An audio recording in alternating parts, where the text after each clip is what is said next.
first rule of improv is to say yes, and I think about that in terms of, in real life, practicality.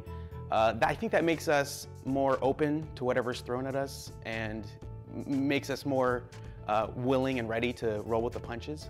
Having the awareness of rules like yes and, saying yes to things, embracing things as they come at you, taking what is real. You know, we can't change the reality, but we can change how we're affected by the reality. And Laughter for a Change, I think, empowers not only kids but adults to take the reality they're given and do something more with it.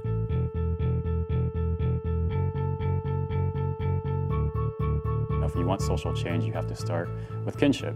And I think laughter and improv and comedy helps bring people together, and is a good initiation point for social change to happen.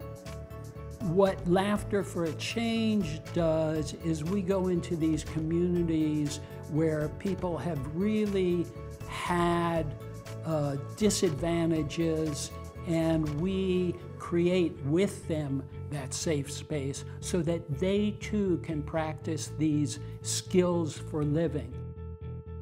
The great thing about improv is that, well, it's improv, so it's adaptable to all these different types of situations. And whether we're working with vets from the West LA VA or we're working with kids on an anti-bullying campaign, it just fits and it works, and we're able to adapt it so that there's a lot of value from the training and the practice of improv.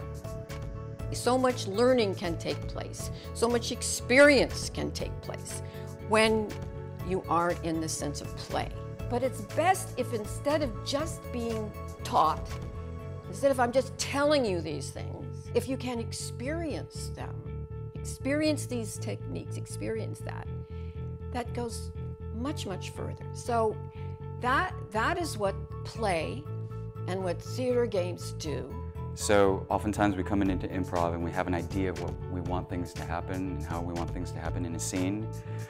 But really all you have to do is just slow way down and just focus on what's actually happening.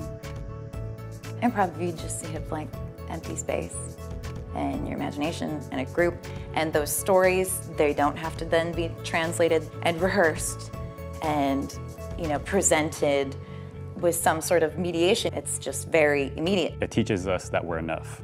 When you are just yourself, you are brilliant and you are perfect and you're beautiful. And through the practice of improv, you get to understand and really strengthen that idea about yourself. These are all just vehicles for us to express ourselves creatively and to really return to ourselves, to really go back to that kid that we all were and we still have inside of us, and just be able to play, because the power of play is transformative.